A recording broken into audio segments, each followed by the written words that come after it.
Hi, Randy Kay here. Do you know your purpose in life? You know, many of us struggle with knowing why we're here and what does God want us to do?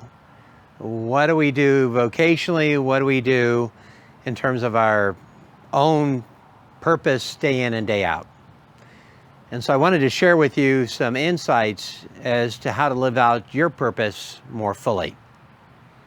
There was a day that I had opened up my mailbox. I received a message from an individual. She had saved up enough pills to kill herself.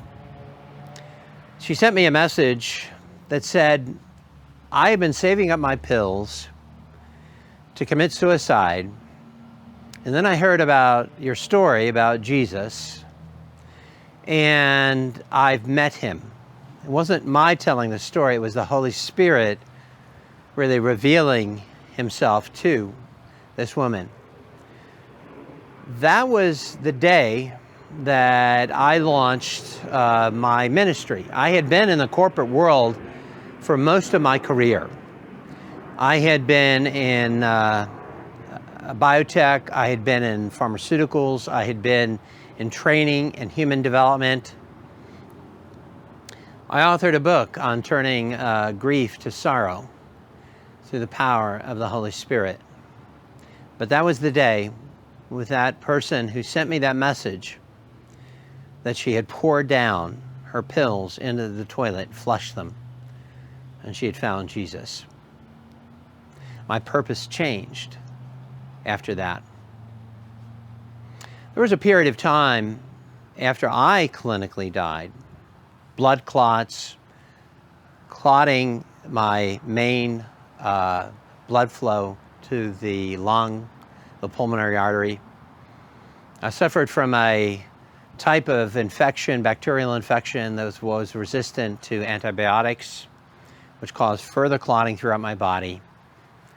Then I went into septic shock. My heart stopped for a period of about 30 minutes or so. During that period of time, I learned something very profound about purpose. I had an encounter with Jesus, as some of you may know. There was a time when I had this encounter with Jesus that Jesus had told me I was coming back. He was sending me back. And I felt like a kid on Christmas morning who was told by his parents that he had to go back to bed. I was disappointed. I wanted to stay.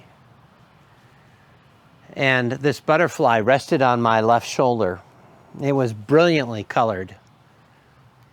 And nothing in heaven is unintentional. Everything is intentional and purposeful. So after marveling about the butterfly and the colors and all of the things that I was seeing, I turned to Jesus and I asked him what my purpose was. And he said to me that moment by moment, he would reveal his purpose to me. Now, I was a type A person. I had lived in the corporate world. I had tried to rise the proverbial corporate ladder, but I realized that rising to the next rung in that ladder only led to another rung, a higher rung or a different rung. That was not satisfying at all. What Jesus was telling me was an epiphany, I think, that applies to our lives today. And that is that moment by moment, we are fulfilling our purpose. Whether it be that woman who sent that email, and I did follow up with her, by the way. She poured down those pills. She was intending to commit suicide, and she heard just a brief message that came from one of my writings, one of my messages. Whether it be somebody like Sherry Briggs. Sherry was essentially homeless as a young mother. And she just asked some people whether she could have a donated bed for she and her young son. And people came back to her with comments like, "I'll pray for you." And Sherry thought to herself, you know, I appreciate the prayer, but what I really need is a bed. Well, what Sherry did, instead of asking for people and not receiving what she needed, is she formed an organization ultimately that is called Bridge of Hope.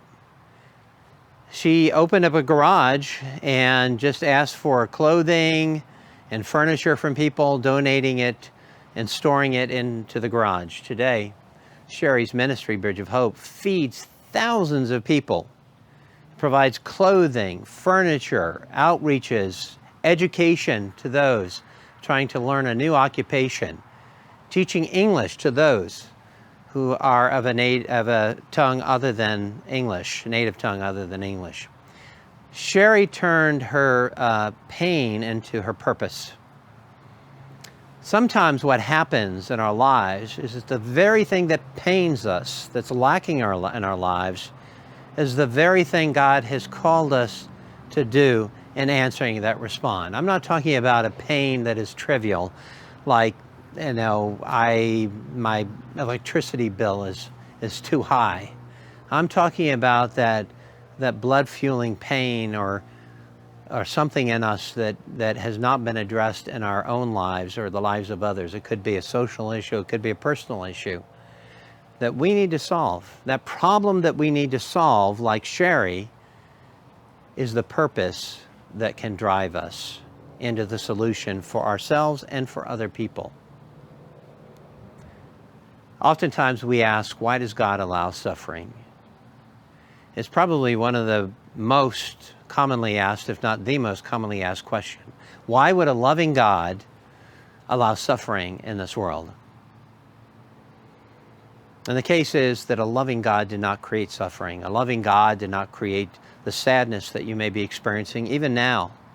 A loving God weeps with us, as I experienced in meeting and being with Jesus after I clinically died.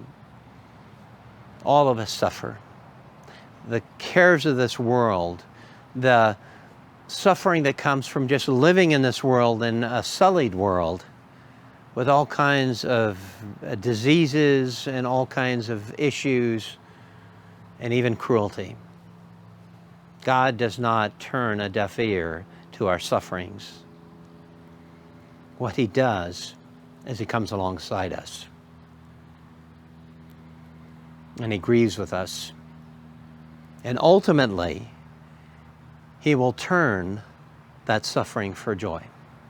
I'm going to share with you something that is quite spectacular, and I had debated whether to share it. I shared it in my book, Revelations from Heaven, when I just, full disclosure, had revealed my entire account after I had clinically died and I was in heaven with Jesus. It has to do with a lesson that I learned with Jesus when He turned to me and He said, asked me actually, do you remember the time that you fell as a child and you fell on a wire fence and you cut your hand and had to go to the emergency room? I hadn't thought about that for years, but in heaven, everything is so pronounced and vivid that I remembered that vividly in my mind, not as a sorrow, but actually as a comfort, strangely enough. And I said, yes, Jesus, I remember that. And I asked Him if He felt my pain at that time when I was a child in the emergency room. And He said something very interesting. Jesus said, in this world, that is when He traveled in this world, He said, I remembered others' pain. He said, but here, meaning in heaven, when we were together, He said, I recall the separation of my people from me. You see, what Jesus was telling me is that all kinds of suffering, all kinds of grief, all kinds of sorrow are related to our separation from God.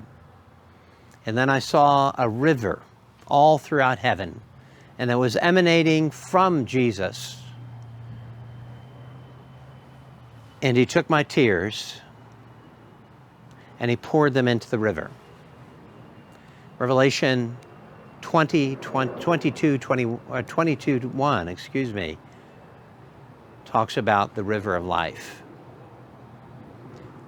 Jesus pours our tears from a bottle into the river of life, turning our sorrow into joy. Ultimately, whatever you're going through, ultimately, in this life and certainly in heaven, that sorrow, that grief, will ultimately be turned to joy. But here's the caveat. We can go in either one of two directions when we experience grief. We can run away from God, get mired in the problem that we're dealing with, or the crisis, and blame God. Or we can run toward God, get steeped in His Word and prayer, seek Him out, draw closer to God. And when that happens, the presence of the Lord comforts us. The Holy Spirit is called the Comforter. The secret to fulfilling our purpose is the same as the secret to overcoming our sadness. Drawing closer to God, and that's not just a cliche. Drawing closer to God is spending more time with Him. One thing I learned is that He loves spending time with us, and that He's always spending time with us every second of every day. And yet we spend so little time with God. He wants us to spend more time with Him. Because you know what? He not only loves you, He likes you. He likes hanging out with you.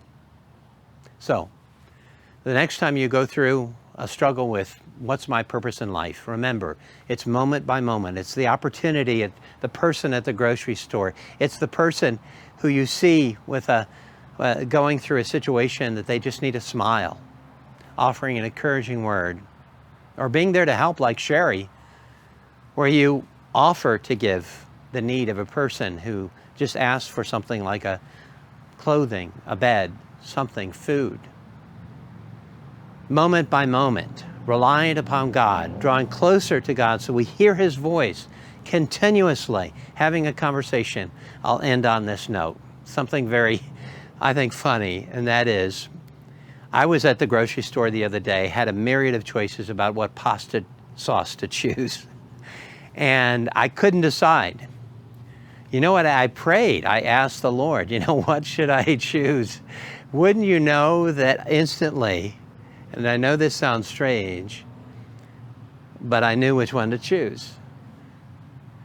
I'm not saying that that was critically important to God, but I am saying that it was important enough for Him to inspire me with an answer.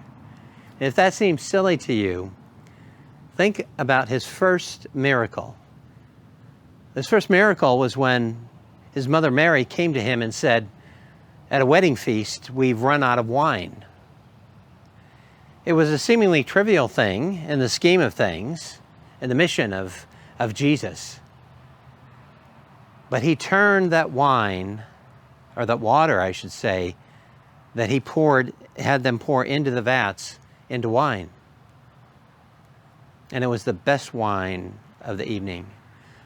God is focused on the details of your life. He wants to be involved in every facet of your life. He knows the numbers of hairs on your head, or in some cases, were on your head. Jesus has not taken a vacation from you, even when we take a vacation sometimes from Him. Stay close to Him. That's the answer to your purpose. It's the answer to any suffering you may have. He is there. He's faithful to you, even when we're not faithful to Him. God bless you, and take care.